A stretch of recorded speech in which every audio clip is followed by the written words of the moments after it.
C'est un endroit que je connais un peu, c'est le stade Félix Bollaert de Lellis. Daniel, après, c'est l'exigence, c'est la rigueur. Il faut le connaître. Si on ne le connaît pas, on peut dire qu'il est froid, il a un sale caractère. Il avait une idée, c'était de marquer l'esprit du RC Lens. D'ailleurs, à un moment dans la saison, en deuxième partie de saison, il rentre dans le vestiaire et il nous demande un par un si on va être champion. Parce que lui, il était persuadé qu'on pouvait le faire. Et je pense qu'à ce moment-là, il y a eu peut-être un déclic chez nous, en se disant on est capable d'aller le chercher. Et on le fait. Et ce que je dis aux gens, même à Auxerre, où on est mené 1-0 à la mi-temps, en fait, on rentre dans le vestiaire et il n'y a pas de cri, il n'y a pas de panique, parce qu'on a cette force et on sait qu'à un moment, on va revenir dans le match. Pour marquer un but, pour marquer un deuxième but, parce qu'on avait cette philosophie-là, et puis on était sûr de nous en fait. Et on égalise par Yo Lachor, et on fait ce match nul qui nous offre le titre. Et après, c'est la folie, quoi. On court partout, on profite avec les commerciaux, on fait n'importe quoi. Et voilà, c'est un moment magique, quoi. À cette époque-là, tout était réuni. Les joueurs, on se connaissait pour la plupart depuis pas mal d'années. Il y a Steph Ziani qui arrive avec Anto Drovniak, peut-être ces deux joueurs un peu plus chevronnés qui nous amènent leur expérience et qui se greffent tout de suite dans le groupe. Et ça, la mayonnaise prend. Mais au départ, on y va pour l'année précédente, on a failli descendre, donc on y va aussi où on sait pas trop où on va. Le premier match, on reçoit, on bat Auxerre 3-1. Après, la saison, elle est un peu, ça marche pas. Enfin, c'est surtout cette deuxième partie de saison qui nous permet de ne pas être trop loin des premiers et puis à un moment de se dire tiens, on est capable de le faire. Et je crois que sur les 8 derniers matchs, on fait 7 victoires, un nul, je crois, un truc comme ça. Donc ça prouve qu'on avait du mental, du caractère, qu'on avait de la qualité dans le jeu, parce qu'il fallait gagner des matchs aussi. Alors par moment, la réussite a basculé de notre côté. Il faut aussi une part de réussite dans le championnat. Mais quelque part, quand tu es champion, c'est que tu as été régulier et il n'y a pas de hasard. On ne peut pas dire tu es premier parce que tu as eu de la chance ou non. Tu es là parce que tu le mérites et c'est tout, quoi. Donc on fait ce match nul à Auxerre. On reprend l'avion, on arrive à Lesquin où c'est l'aéroport, il est plein à craquer. On voit des petits, on a même peur parce qu'ils sont serrés. De Lesquin, on arrive ici à 3 h du matin, mais sur l'autoroute, les gens nous suivaient, ils passaient par les fenêtres de voiture, ils nous saluaient. Enfin, c'était un truc de fou. On arrive ici à 3 h, c'est plein. Le lendemain, on fait téléfoot le matin. L'après-midi, il y a Gerbet avec Daniel sur le tracteur et nous dans la benne pour aller d'ici à la mairie. Donc voilà, c'est allé très vite, donc on n'a pas pu fêter ça comme il fallait entre nous. J'aurais aimé qu'on en profite un peu plus ici avec les gens et malheureusement ça s'est pas fait, mais bon, ça reste quand même un exploit d'être champion de France pour un club comme Lens, quoi.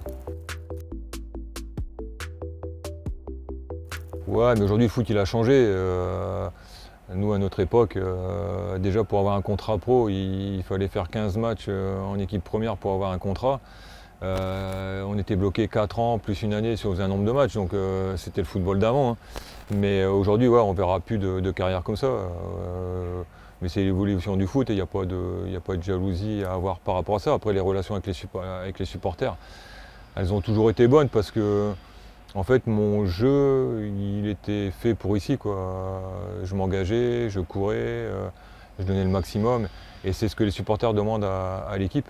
Après, à partir du moment où on est dans cet état d'esprit-là et on perd le match, les supporters ne nous en veulent pas. Donc voilà, c'était ces caractéristiques-là que j'avais. Ma première expérience, c'est Coupe UEFA avec Lens. On joue Dundee. On gagne ici 1-0 et on perd 2-0 là-bas, donc on est éliminé, mais c'était encore l'époque où être en Europe, c'était la récompense et on était content d'y aller. Et après, si on se faisait sortir au premier tour, bon, on avait des regrets, mais bon, quelque part, on ne cherchait pas à aller plus loin. Après, j'ai des expériences mais en Ligue des Champions, mais je vais retenir celle de 98 plutôt que celle de 2002, parce que 2002, j'étais sur le banc, même voire 19e, donc c'est pas un top souvenir pour moi. Et puis après, il y a quand même l'UEFA où on fait une demi-finale contre Arsenal et on se fait éliminer. Donc quand même des bons souvenirs avec des bonnes équipes qu'on a rencontrées et puis des grands joueurs contre lesquels on a joué. On va là-bas avec toujours la même philosophie. On avait un coach, que ce soit en championnat de France ou en Ligue des Champions. En fait, on jouait pour attaquer et pour gagner les matchs. On va là-bas avec l'idée de faire un coup. La veille à l'entraînement, tout se passe bien. Le coach il nous laisse comme d'habitude un quart d'heure, 20 minutes pour travailler les coups de pied arrêtés, faire des volées, des centres. Et en fait, on était une équipe de gamins, on est resté 3 quarts d'heure, je crois, tellement on était bien. Et puis Wembley, ça représente, c'est un stade, quoi, c'est mythique. Donc on est resté un bout de temps. Et dans la préparation, on n'a pas senti de pression particulière ou le fait de jouer à Wembley ou de rencontrer Arsenal. Dans le match, bon, forcément, on a des moments difficiles. Mais on arrive à marquer ce but-là et avec Mika, on crée l'espoir, quoi. Et ça reste un souvenir gravé. Parce qu'en face, il y avait Anelka, il y avait Overmars, il y avait Dixon, il y avait Seaman dans les buts, Seaman. Il y avait quand même une grosse équipe, donc gagner là-bas, il fallait quand même avoir des arguments et des atouts, quoi. Bah forcément, je pense que pour le club, pour la région, c'est quelque chose d'extraordinaire. Retrouver la Ligue des Champions 21 ans après. Après, on l'a retrouvé tout à fait logiquement. On termine deuxième, donc pareil, c'est une saison qui confirme les deux précédentes et où quelque part on n'est pas très loin du PSG, même si le PSG à la fin, bon, il lâche un peu. Mais retrouver la Ligue des Champions aujourd'hui, c'est un stade qui va changer de configuration parce qu'aujourd'hui c'est du sang et or, mais pour la Ligue des Champions, tout ça part et c'est logo UEFA et Ligue des Champions. Donc c'est découvrir aussi autre chose, la musique. Quoi qu'on en dise, tout le monde en rigole quand on dit ça, mais c'est quelque chose de marquant et ça te montre que tu es vraiment dans cette compétition. Et tu rencontres des clubs d'un niveau supérieur, avec de l'expérience, beaucoup d'expérience, des clubs mythiques avec des joueurs internationaux. Ça te permet de te confronter à ça. Puis aujourd'hui, même si le passé d'Eindhoven, Séville, Arsenal, il est largement au-dessus de toi, aujourd'hui, venir jouer à Bollaert, c'est pareil, il va falloir y venir, ça va pas être facile. Et voilà, aujourd'hui, c'est un groupe difficile, mais